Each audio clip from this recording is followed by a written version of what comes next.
Mga minamahal, narinig po natin ang mga pangangaral po ng ating beloved Assistant Pastor na napakasarap na pakinggan ang mga salita po ng ating mahal na Panginoon. Amen. Amen. Ng ating Panginoon, siya po ay just. Mga minamahal, nandyan po yung justice na sinasabi po ng banal na kasulatan. Of course, kapag ikaw ay nagkasala, mga minamahal, ang kabayaran daw po dapat dyan. Mga minamahal, huwag katarungan, dapat ikaw ay guilty. Kapatid, ikaw ay parusahan ng ating mahal na Panginoon. Pero dahil po sa kahabagan ng Diyos, dahil po sa kanyang awa, mga minamahal, ang ating po mga kasalanan, ito po ay tinubos ng ating mahal na Panginoong Jesucristo na dapat tayo, mga minamahal, ay ang parusahan at pamamatay, mga minamahal. Pero ang Diyos, ang ating mahal na Panginoong Jesucristo, na siya po'y nagkatawang tao upang tubusin ang ating mga kasalanan. Amen. Siya po ang namatay sa lugar po natin, kapatid. So kung sabihin tayo po ay lahat ay itatapon doon po sa dagat-dagat ng apoy. Pero dahil po sa kahabagan ng ating pinamamahal na Panginoon, tayo po ay kanyang iniligtas. Amen.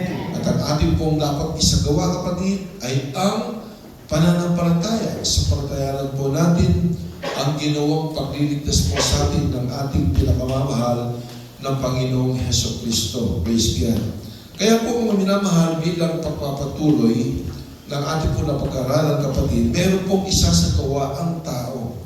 Yung bang sinabi po na kahabagan ng ating mahal na Panginoon, tayo po iniligtas, period na po ba yun, kapatid? Kinakailangan po na tayo po na mga anak ng Diyos ay maniwala doon po sa ginawa yun ng ating Panginoon. Sabi nga po ng Biblia, therefore being justified by faith, we have peace with God through our Lord Jesus Christ. Amen. At ano po muna mahal ang sinasabi po ng banal na kasulatan dito po sa 2 Corinthians chapter 6 verse 1 up to 2, ganito po ang sinabi po ni Apostol Pablo. Praise God. Ito po minamahal ang kasagutan ng dapat reaction po natin doon sa ginawa ng ating mahal na Panginoon. Ano ang magiging reaction po natin? Ito po, yamang gumagawa kaming kasama niya, nananawagan din naman kami sa inyo na huwag ninyong tanggapin ang biyaya ng Diyos nang walang kabuluhan. Sapagkat sinasabi niya, sa panahong kanais-nais ay pinakinggan kita at tinulungan kita sa araw ng kaligtasan. Ngayon na ang panahong kanais-nais, ngayon na ang araw ng kaligtasan. Palakpakan po natin ang Panginoon. Sa witness ko natin sa King James Version, yung kanais-nais, kapatid, yung translation ng Tagalog, parang hindi ko masyadong ano po.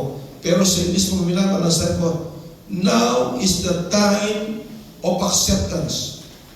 Now is the day of salvation. Ano mo sabi ito, kapatid? Mahal, sa dos na lang, minamahal, sabi po dito, for he said, I have heard thee in a time accepted, and in a day of salvation have I succored thee. Behold, now is the accepted time. Now, behold, now is the day of salvation. Amen. So mahal, bilang reaksyon ng ginawa ng ating Panginoong Jesucristo, kinakailangan tanggapin mo siya.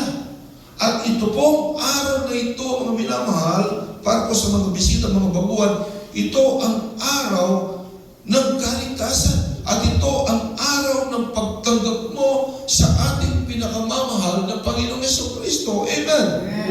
Kaya po mga minamahal, tayo po, nung ating pong tinanggap ang ating mahal na bilang reaksyon na kanyang pagtawag po sa atin, yun na po ang araw ng ating kaligtasan. Amen. Amen. Praise the Lord.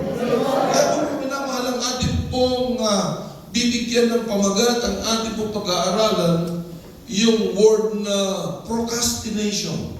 Ano po ba ito, kapatid? Ang procrastination, ito ay sa wikang Tagalog yung pagpapaliban. Minsan kasi kapatid, ang mga tao ay mahilig po sa pagpapaliban. Mahilig po sa bukas na lang, mamaya na lang, o kaya naman sa susunod na linggo na lang, mga minamahal. Amen. Ganun din po, maging sa atin po mga pag-imbita po sa kanila sa pagdalo, sa gawain po ng ating mahal na Panginoon. Kapatid, sabi po, next time na lang, bukas na lang, o kaya naman sa susunod na linggo na lang. Yun po kapatid, ang ugali po ng tao. Pero mga minamahal, hallelujah, sabi nga po ng Hebrews chapter 3 verse 15, na huwag po tayong dapat na papagmatigasin ang ating mga puso. Ang sabi mo nila, samantalang sinasabi ngayon, kung narinig ninyo ang kanyang tinig, huwag ninyong papagmatigasin ang inyong mga puso na gaya ng sa pagmumungkahi. Amen. Narinig po natin ang salita ng Diyos. So huwag po natin kapatid na papagmatigasin ang ating mga puso. Dapat kinakailangan mga minamahal, yung mga narinig po natin na mga salita po ng ating Panginoon ay dapat i-apply sa bawat buhay po natin. Amen po ba? Palakpakan po natin ang ating Panginoon. Dahil po mga minamahal, ang mapanganib na salita ay ang salitang mamaya na, o kaya yung bukas na, o kaya next time na lang. Yun po mga minamahal, ang mga mapanganib na mga salita. Dahil po mga minamahal, ang salitang mamaya na ako maglilingkod sa Diyos, mamaya na ako magsisisi, mamaya na ako mag-aayos ng aking buhay, mamaya na ako lalapit kay Lord, o kaya bukas na lang ako magsisisi, bukas ko na lang paglilingkuran ng Panginoon. Mga minamahal, itong mga bagay na ito ay mga mapanganib na salita. Bakit po kapatid? Sinasabi po na ito po ay mapanganib na salita dahil hindi po natin hawak ang buhay po natin. Amen. Hindi po natin alam ng mamaya, patay na tayo. O kaya, bukas, patay na tayo. Marami po mga minamahal na hindi po ine-expect ang mga bagay na ito. Pero naman, malakas po sila ngayon. Nagipagkwentuhan pala kaninang umaga, pero ngayon, patay na pala. Ibig sabihin kapatid, huwag po natin palaging gagamitin yung mamaya na. Ito yung tinatawag na procrastination, mga minamahal. Yung para bagang pinapagpaliban mo ang lahat ng bagay, kapatid. Hallelujah. At ito po ay kabaligtaran po ng isang aktibong may pananampalataya. Amen. Ito ay opposite, kapatid. Bakit po? Ano pong sinabi po ng Biblia? Ito po ay parable ng ating mahal na Panginoon sa Luke chapter 12 verses 16 up to 20. Ganito po ang ating mababasa. Ito po ay parable. Ito po ay talinghaga na pinangaral po ng ating mahal na Panginoon Yesu Cristo. Ang sabi po dito, nagsaysay siya sa kanila ng isang talinghaga. Ang lupain ng tao mayaman ay namunga ng sagana. Inisip niya sa sarili, ano ang aking gagawin? Sapagkat wala akong mapaglagyan ng aking mga inaning bunga. Sinabi niya, ito ang aking gagawin.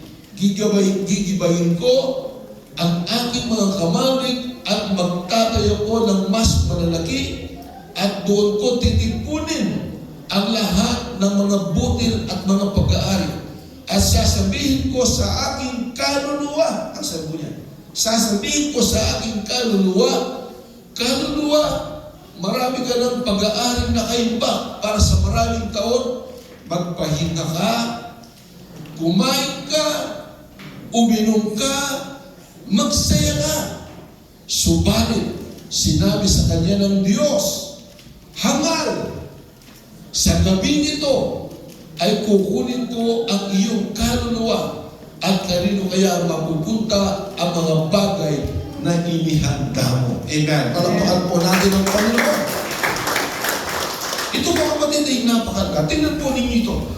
Itong talinghagang ito na mga binanggit po ng ating Panginoong Jesucristo, mga minamahal, ito po'y napakagandang leksyon sa mga tao. Minsan kasi ang mga tao, mga minamahal, wala po silang satisfaction. Amen. Kapag meron po silang ito po mayaman ito, marami raw po siyang ari-arian. At marami po siyang inaning mga bunga. Ngayon dahil po sa wala na pong mapaglagyan, yung kanyang mga inaning bunga, kapatid, iniisip niya sa kanyang sarili, ano ang aking gagawin? Kasi marami po siyang mga inaning bunga. Marami siyang kayamanan, ibig sabihin, kapatid. Ang sabi po niya, ganito ang aking gagawin. Gigibayin ko ang mga nito at ang gagawin ko, ako'y magpapalaki o gagawa ng mas malaki kaysa nito, sabi niya. At sasabihin ko sa ating kaluluwa, yaman din lamang na marami ka ng nakaipon na mga inanim bunga, magpahinga ka, magsaya ka, uminom ka, at ibig sabihin, kapatid, ang lahat ng bagay, iniisip niya yung kanyang sarili. Pero anong sabi ng ating Panginoon? Ikaw na hangal.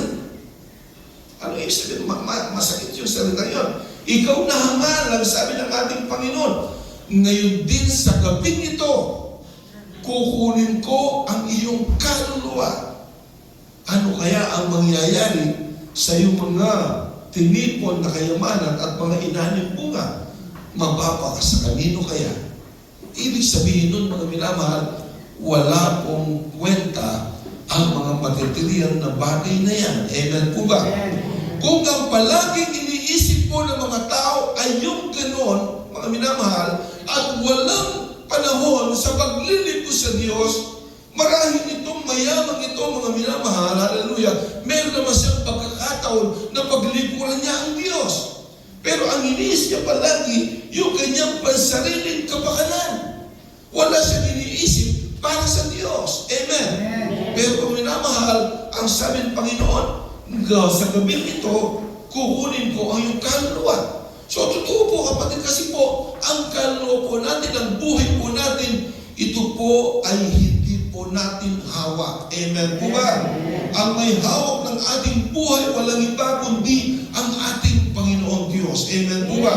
Kaya po mga minamahal, hallelujah, habang may panahon pa, habang may lakas pa tayo, kinakailangan ipaglingkod na po natin sa ating Panginoong Jesucristo, hindi bukas, hindi mamaya, hindi sa susunod na buwan, hindi sa susunod na taon, bagkus ang sabi ni Pablo, now is the accepted time, now is the day of salvation. Ngayon na, kapatid, kinakailangan paglingkuran mo na ng maayos ang ating Panginoong Jesucristo. Amen. Everybody praise the Lord. Yan po ang ninanais ng ating Panginoon. Procrastination sa Biblia, mga minamahal, isang halimbawa, itong si Felix. Wala siyang time. Basahin po natin. Brother, yun sa Acts chapter 24, verses 24 up to 25. Ganito ang ating mababasa. Pagkaraan ng ilang mga araw, si Felix ay dumating na kasama si Drusilla na kanyang asawa na isang Hudyo at ipinatawag si Pablo at siya'y pinakinggang magsalita tungkol sa pananampalataya kay Kristo Jesus. Pinatawag si Pablo, nangaral si Pablo.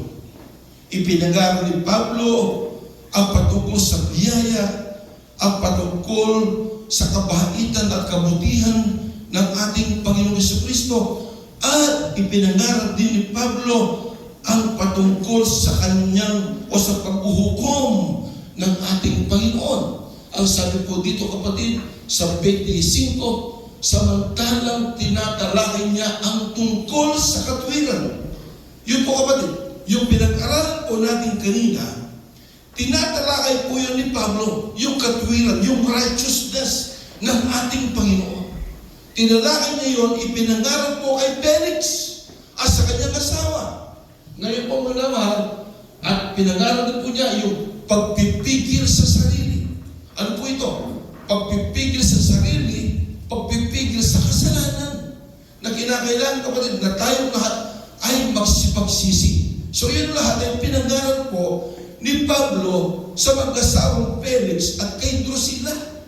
Ngayon, ano pa po ang pinangarap po niya? At ipinangarap din ni Pablo sa kanila yung sa paghukom. Paghukom na darating ang araw na hukuman ng ating Panginoon itong daigdig na ito ang minamahal. Amen. Ipinangarap po yung lahat ni Pablo. At ano po nangyari? Nangilabot itong si Felix. Ibig sabihin, kapatid, naintindihan po niya. Nangilabot po siya sa mga pangangaral ni Pablo. Kasi nangilabot si Felix at sumagot. Ito yung nakakalungkot. Bagamat alam ni Felix at naintindihan niya yung mga pangangaral ni Pablo sa kanilang mag-asawa. Pero anong sabi ni Felix, kapatid? Umalis ka muna ngayon. At kapag nagkaroon ako ng pagkakataon ay ipapatawag kita. Tingnan po ninyo, narin na po ni Felix at ang kanyang asawa yung katwiran at yung mga minamahal na dapat pag-iwas ng mga bagay-bagay mula sa kasalanan at maging yung paghukom na darating. Pinangarap po ni Pablo yon at nangilabot pa itong si Felix. Pero ano nangyari, kapatid? Ang sabi niya, umalis muna kayo. At kapag ako, ay sabi niya, ay may pagkakataon na, ipapatawag na lang kita. Tingnan po ninyo, ito ay isang halimbawa ng tinatawag na procrastination. Amen. Yung pagpapaliban. Ipinagpaliban po ni Felix yung kanyang kaligtasan. Amen. Na dapat, kapatid, natanggapin niya ang mga pangaral ni Pablo, na dapat tanggapin na po niya sa oras na yun, mga minamahal, yung ang ating Panginoon Jesucristo. Pero anong nangyari? Ay sabi niya, ipapatawag na lang kita. Ibig sabihin ko, hindi pa po siya nakahanda. Marami pong ganoon, kapatid. Ang sabi po naman, maglingkod na tayo sa Panginoon. Pero mga minamahal, sabi niya, oo. Pagkatapos hindi dumating, pinaluwag ko siya. Bakit akala ko madarating ka, pero hindi ka dumating? Eh sabi po, saan na lang? Hindi pa ako nakahanda. Kaya pala hindi nakahanda dahil, kapatid, meron pa siyang mga bisyo. Meron pa siyang pagsusugal. Meron pa siyang pagsasabog. Mas maganda na kanyang nakikita yung mga dugo ng mga manok, kapatid. Kaya po minamahal, hallelujah, ayaw pa niya maglingkod sa Diyos. Ipinagpapabukas niya yung kanyang paglilingkod sa Diyos at ipinagpapabukas niya yung kanyang pagtanggap sa ating Panginoong Jesucristo. Amen po ba? Naintindihan po ba ninyo? Lahat po nang nakakaintindi, magsabi, praise the Lord. Lahat po nang inaantok, magsabi, praise the Lord.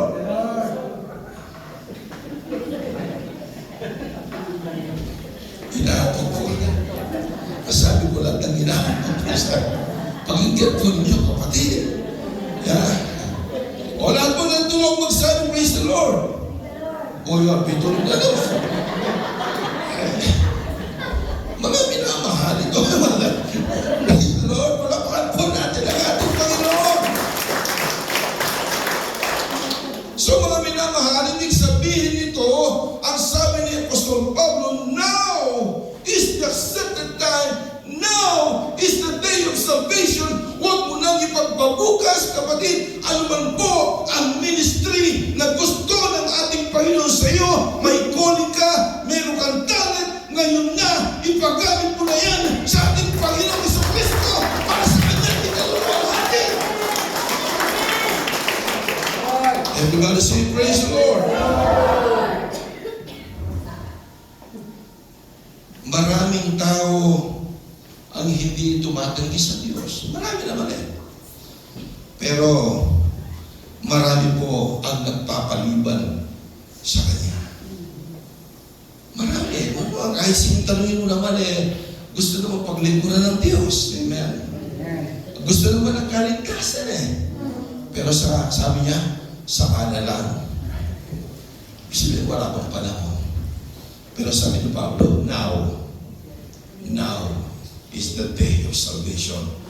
Now is the accepted time. Amen. Palagpagan po natin ang Panginoon. Bakit tayo nagpapaliban? Itong mga tanong. Bakit po tayo nagpapaliban? Bakit? Dahil takot po tayo sa pagbabago. Takot tayo. Aminin po natin, takot po tayo. Yung mga iba po dyan, takot po kayo. Kasi takot po kayo na sasabihin na wala ka na pakikisama ngayon. Mga kaibigan mo, dati-rati, bawat linggo, nag-iinuman na tayo. Dati-rati, kapag linggo, nandiyan na tayo sa sabungan. Takot tayo sa pagbabago. Amen. Baka sasabihin na nasisira ka na ng ulo. At wala ka, di ba?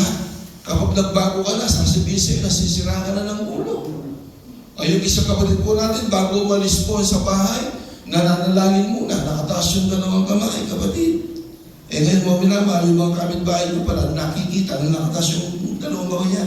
Eh yung pagdaan po niya sa kapitbahay niya, nandiyan na si Superman. Tinawag na si Superman. Kasi palagi siya nakikita. Siya. Eh meron po ba, malakpahan po natin.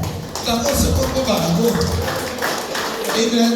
Kasi takot na eh. Takot na iwanan yung napakasangga na masuligan sa pula, sa puti. Wala. Diba? Ako po noon, nakikipag-derby pa nga ako eh. Oo, sabungero po ako.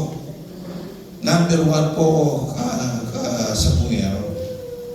Actually, Sister Marisa, ay selos na selos po yan sa mga manok ko. Kasi pagkagising ko sa umaga, hindi po man ako nag-toothbrush. Nandiyan na, tinitingnan ko na yung mga manok ko. Inihimas ko na yung manok ko. O sasabihin ng asawa ko, nagsiselos, pati yung manok ko, pinagsiselosan. Eh yung mga anak mo, hindi ko pa nga tinignan eh, kung paano na yung mga anak mo. Pero yung mga manok mo, andyan ka na, napaaga, inihimas mo na yung manok mo. Eh gusto siguro, siya munang himasin ko yung sabihin, ihat, kapatid, ihat. Hindi po yung ibang mga minamahal. Amen. Praise the Lord. O, totoo yun. Kahit na minsan, natutulog kayo, hindi mo mahat yung asawa mo, kapatid. Pero ibang sabungero po dyan. Totoo po to. O, totoo naman. Di ba? Eh, yung anak mo, hindi man nag-vitamin C. Di ba? Pero ibang anak mo, binibili mo ng vitamin C. Yun ang problema, kapatid. Kaya pinagpapaliban ng mga tao ang paglilingkod nila sa ating Panginoon kasi takot sila sa pagbabago. Amen? Takot sila, kapatid. Praise God. Hallelujah. At ang pangalawa, kapatid, komportable pa ang kasalanan kasi masarap pa. Amen? Masarap yung kasalanan eh. Hindi ba? Masarap ang uminom. Masarap ang maglasing, kapatid. Masarap ang uminom ng Rodorokme. Ano ba yung Rodorokme? Emperador, binaligtad ko lang. Di ba? Masarap eh. Kasi, di ba, masarap yung gumawa ng kasalanan. Masarap. At sa ibang bagay, masarap din. Kahit anong kasalanan, parang napakasarap. Wala kang guilty feeling kasi kapatid, ikaw ay alipin ng kasalanan. Amen. Amen. Yun po nangyayari, kapatid. Pero salamat sa Diyos. Salamat sa ating Panginoon, mga minamahal. Tayo'y narito, magmula po kanina, alas 8:30, kapatid. Nakaupo kayo dyan, nakikinig kayo ng mga salita ng Panginoon. Nagpupuri tayo sa ating Panginoon. Salamat sa Diyos. Ang pinagawa tayo ng Panginoon. Amen. Hallelujah. Everybody say praise the Lord. Ang pangatlo, kapatid, akala po natin, pakiramdam po natin, bata pa tayo na. Ayaw mo maglingkod sa Diyos kasi pakiramdam mo, bata ka pa. Total, mahaba pa naman siguro ang buhay ko. Total, bata pa naman ako eh. Malakas pa ako. Kapatid, ang dami nga malalakas eh. Ang dami nga, kapatid. During his sa ano po, yung jogging niya every morning, inatake po siya. Hindi po natin alam. Kaya kung naman, feeling kasi natin bata pa tayo, kaya ayaw pa natin maglingkod ng seryoso sa ating Panginoon. Kung naman, tingnan po ninyo kapatid, hindi po natin hawak ang buhay po natin. Amen. Kaya nga sabi ng ating Panginoon Yesu Kristo doon po sa mayaman kapatid na walang iniisip yung kundi yung kanyang kayamanan, magparami pa ng kayamanan ng sabi ng Panginoon, sa gabing ito kukunin ko yung kaluluwa.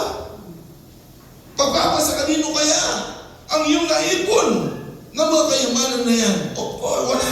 Hindi mo naman pwedeng dalhin po yan. Amen po ba? Kung marami kang ginto rito, mga milang, hindi mo naman pwedeng dalhin mo yan doon po sa impyerno. Kung pupunta ka ng langit, hindi mo naman pwedeng dalhin doon sa langit. Kasi sa langit, mga minamahal, walang kakwenta-kwenta yung mga ginto mo yan. Dahil doon sa langit, lantay na ginto ang kalsada na iyong lalakaran, kapatid. Amen. Kaya kung minamahal, hallelujah, walang kwenta ang mga bagay na yan dito sa lupang ito. Ang importante, kapatid, prepare ka sa iyong paglilingkod anytime from now. Kapag ikaw ay nagkaroon ng kaunawaan, kapatid, yung minamahal, biyaya, kahabagan ng Diyos, yun ang yung sinasampalatayan ng Diyos ay nagkatawang tao para sa iyo, kapatid. You are ready to be raptured. Amen. Palakpakan po natin ang ating Panginoon. Everybody say, praise the Lord. Ano pong sabi po ni James, kapatid? James chapter 4 verse 14, minamahal, ang ating buhay ay parang bula. Ano po sabi? Gayunman, ang sabi po ni James, ay hindi ninyo nalalaman kung ano ang magaganap bukas. Alam mo ba ang bukas mo, kapatid? Tanong ko, alam mo ba ang bukas mo kung anong mangyayari sa bukas mo? Totoo ang Biblia, ibig sabihin. Ano sabi po, kapatid? Gayunman ay hindi ninyo nalalaman kung ano ang mga magaganap bukas. Ano ba ang inyong buhay? Kayo ay mga isang singaw na sa sandaling panahon ay lumilitaw pagkatapos ay maglalaho. Parang singaw, parang singaw daw. Na tayo po ngayon ay narito pero bukas ay maglalaho. Amen. Amen. Ano sabi po ng Ecclesiastes chapter 3 verse 1, ang lahat ng bagay ay may kapanahonan. Panahon ng pagkapanganak o pagkasilang, panahon ng kamatayan. Ibig sabihin ko ba din, panahon ng minamahal. Amen. Panahon po yan, kapatid. Kayo po, malakas po tayo, ibigay mo na ng todo ang pagpapasalamat mo at paglilingkod mo sa Diyos. Kapag mahina ka na, wala ka na magagawa. Amen. Kapag bedridden ka na, kapatid, at meron ka na lang NGT, kung minamahal sa ilong, dumadaan yung pagkain mo, kapatid, hallelujah, doon ka palang gusto maglingkod sa Diyos? No. Habang may panahon pa, habang may lakas pa, ibigay mo na ng todo sa paglilingkod mo sa ating Panginoon Yesu Kristo. At habang may panahon pa, kapatid, hallelujah, humayo ka na. Amen? Gawin mo na ang tawag sa iyo ng Panginoon. Alam ko po, kapatid, ang lahat po sa atin ay mayroong pong nakaakibat na mga responsibilidad. Bakit ka pinili ng Diyos? Bakit ka tinawag ng Diyos? Meron siyang purpose. Amen? Meron siyang purpose, kapatid. Kaya tinawag ka ng Panginoon. Gagamitin ka marahil ng Diyos para sa mga loved ones mo. Gagamitin ka ng Diyos para sa mga kapitbahay mo, maging sa mga kaibigan mo. Gagamitin ka ng ating Panginoon. Pero kung hindi ka gumagalaw, kapatid, anong nangyayari sa atin? Ang tawag sa atin ay mga stagnant Christian. Amen. Yung hindi tayo gumagalaw kagaya ng tubig, kapag hindi gumagalaw ang tubig, ang tawag po dyan ay stagnant water. Amen. Ibig sabihin mo na, mahal, kapag stagnant water, ito po ay pinamamahayan po ng mga lamok, kapatid, pinangingitugan po ng mga lamok. Sa mga Kristiyano, ganoon din, kapatid. Dapat maging active po tayo, kapatid. tayo maging stagnant Christian. Palakpakan po natin. Everybody say, praise the Lord. Si Pablo, kapatid, ay hindi nagpaliban. Hindi po siya nagpaliban sa kanyang paglilingkod sa ating Panginoon. Anong sabi po, kapatid, ng 1 Corinthians 9:24? Kapatid, si Pablo siya po ay tumakbo, kapatid. Siya tumakbo sa kanyang pananampalataya. Ibig sabihin, inihakbang po ni Pablo ang kanyang pananampalataya. Inihakbang po, kapatid, ni Pablo, kapatid, ang kanyang pananampalataya. Naglingkod siya sa ating Panginoon. Pero gusto ko i-klaro ito mamaya, kapatid. Ang sabi po dito, hindi ba ganyan yung nalalaman ng mga tumatakbo sa isang takbuhan ay tumatakbong lahat? Tayo po natin tumatakbo, kapatid. Hindi lamang po kami. Amen po ba? Tayong lahat ay tumatakbo kagaya ng isang mananakbo sa takbuhan. Sabi ko, ngunit iisa lamang ang tumatanggap ng gantimpala. Nagtanong po siya. Kaya tumakbo kayo sa kayong paraan upang iyon ay inyong mapagwagiin. Sabihin ko, para mapagtagumpayan po natin. Ibig sabihin ba, Brother Noel, pwede natin sa salitang ito, tinatrabaho ba natin ang ating kaligtasan dito? Kasi tumatakbo po tayo. Sabi niya, kaya tumakbo kayo. Ibig sabihin ng mga minamahal, ngayon na tayo tumanggap ng kahabagan o mercy ng ating Panginoon, kinakailangan tumakbo tayo ng ating pananampalataya. Amen. Para hindi mauwi sa walang kabuluhan yung biyaya ng Diyos sa atin. Amen po ba?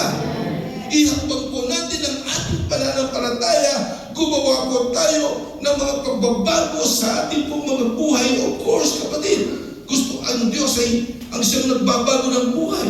Pero mga minamahal, matigas ang ulo mo. Ayaw mo umate. Ayaw mo at doon ka lang palagi sa bisyo mo. Palagay mo, kapatid, anong mangyayari? Anong mangyayari dyan? Siyempre sabi kapatid, ito ang sinasabi ni Pablo na kinakailangan tumakbo po tayo, magpatuloy po tayo, at sa ating pagtakbo, mga minamahal, kagaya ng mananakbo sa track and field, anong mangyayari? Minsan kapatid, siya mapapatid. At kapag siya napatid, anong mangyayari? Babagsak po siya sa lupa. Amen. Pero dahil gusto niya na maangkin po niya yung isang korona o kaya isang medalya, anong gagawin po niya? Pilit po siyang tatayo at muling magpapatuloy sa kanyang pagtakbo hanggang siya makarating doon sa finish line. Amen? Amen? Ganun din daw po tayo mga Kristiyano, kapatid. Ngayon na tayo nakakilala sa Panginoon, tinanggap natin ang biyaya ng Diyos, kinakailangan tumakbo po tayo. Minsan sa ating pagtakbo, ibig sabihin, sa ating paglilingkod, sa ating Panginoon Jesucristo, tayo'y matitisod. Amen. Tayo'y babagsak, kapatid. Pero huwag kang mananatili sa iyong pagkabagsak, maminamahal. Ang gawin mo, tumayo ka, bumangon ka, at ikaw ay magpatuloy na maglilingkod sa ating Panginoon. Amen. Everybody say, praise the Lord. Hallelujah. Alam ko saan, kapatid, ng 2 Timothy chapter 4 verse 7, I have finished my course. I have finished my race. Ang sabi po niya. Nung malapit na po siyang mamatay, a day before na pugutan siya ng ulo, anong sabi po ni Pablo, mga minamahal? Nagkipaglaban ako ng mabuting pakikipaglaban. Ikaw ba, kapatid? Nakikipaglaban ka ba ngayon sa iyong pananampalataya? Magsabi, praise the Lord. Mahina. Mahina. Ibig sabihin, kapatid, kinakailangan makipagbaka tayo ng mabuting pakikipagbaka ng pananampalataya. Amen? So lahat po, kapatid, na nakikipagbaka ng mabuting pakikipagbaka ng pananampalataya, magsabing, praise the Lord! Praise the Lord! Amen. Nakipaglaban ako, ang sabi po niya, ibig sabihin, past tense na. Nakipaglaban na po siya, kapatid. Ang hindi siya tumigil. Hindi siya parang petik-petik na Kristiyano, kapatid. Bagkus ang sabi po niya, nakipaglaban ako ng mabuting pakikipaglaban. Natapos ko na ang aking takbuhin. I have finished my race. Ang sabi po niya, iniingatan ko ang pananampalataya. Pananampalataya, iningatan niya ang kanyang pananampalataya sa Diyos na buhay. Amen. Ngayon ikaw ay mayroong pananampalataya ngayon, kapatid. May pananampalataya ka, nanampalataya ka ng ating Panginoon Jesus Cristo ay sa iyong katawang tao upang tubusin ka sa iyong mga kasalanan. And after 3 days, nanampalataya ka din, kapatid, na siya bumangon muli, mga minamahal. Ibig sabihin, ingatan mo yon, ang iyong pananampalataya yon. Amen.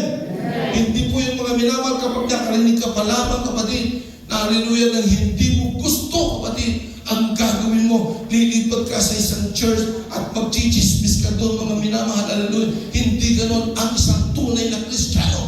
Ang isang tunay na Kristiyano, iingatan niya ang kanyang pananampalataya na tinanggap niya sa ating Panginoon. Amen! Amen!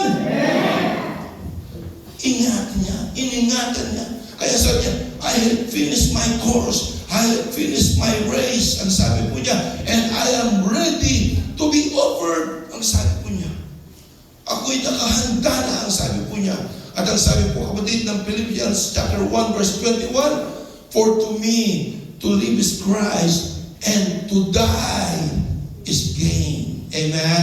Ang sabi po niya, sapagkat sa ganang akin, ang magbuhay ay si Kristo, at ang mamatay ay pakinabang. Hindi siya natakot sa kamatayan, kapatid. Hindi natakot si Pablo sa kamatayan. Mga minamahal, bago siya'y nagkagalak sa kanyang kamatayan. Bakit po? Dahil makikita na po ng mukhaan yung Diyos na kanyang pinaglilikuran, kapatid. Amen? Amen? Ito ang importante sa lahat, kapatid. Amen? Dahil mga minamahal, kahit na nabuhay ka pa ng 799 years dito sa mundong ito, pero ito wala na ngayon. Ang sabi ng Biblia, hanggang 120 na lang ang ating buhay dito, kapatid. Kahit na nabuhay ka ng mahabang buhay, kung wala kang purpose, kapatid, it is useless. It's futile, sabi ng Biblia. Dahil the greatest tragedy in life is life without purpose. Kahit na bata ka pa lang, kapatid, ikaw ay namatay, kinuha ng Panginoon, pero ang purpose ng Diyos sa buhay mo ay iyong nagampanan, kapatid. Mga minamahal, isang tiyak na bagay, pagpanaw mo, pagpikit mo dito sa lupang ito, pagdilat mo, nandun ka na sa piling ng ating Panginoon sa Kristo. Hallelujah! Everybody say praise the Lord! Ang procrastination ay opposite po ng aktibong pananampalataya. Ang pananampalataya ay may galaw, ang procrastination ay may dahilan. Palaging may dahilan. I'm sorry, last time na lang, I'm sorry. Yun po, kapatid, dahil huwag na maging ugali po ng mga Kristiyano. Amen? Kinakailangan po, kapatid, ang ating mga ugali ay yung naman aktibo ang ating pananampalataya sa ating Diyos na buhay. Amen? Praise the Lord! Ito ang hamon, kapatid. This is the challenge, mga minamahal. Kung may dapat kang talikuran na kasalanan, bukas pa yun, ngayon na. Now na. Amen? Amen? The ministry na dapat mong simulan, now na. Ngayon na, kapatid. Bless ka. Kung may gusto kang patawarin, hindi bukas. Now na. Ngayon na, kapatid, patawarin mo na. Baka mga minamahal, yung kapatid mo, bahala sa tabi mo, parang nagkagaling, hindi ka sagana sa kanya. Mga minamahal, now na, ngayon na, patawarin mo na siya. Amen. Kung may commitment ka kay Lord, ngayon na, hindi po bukas. Amen. Kaya sabihin mo sa iyong katabi, kapatid, sabihin mo sa iyong katabi, huwag ipagpabukas ang tawag ng Diyos. Palakpakan po natin. Sila po ang minamahatag po natin tumayo at tumawid po tayo sa ating mahal na Panginoon.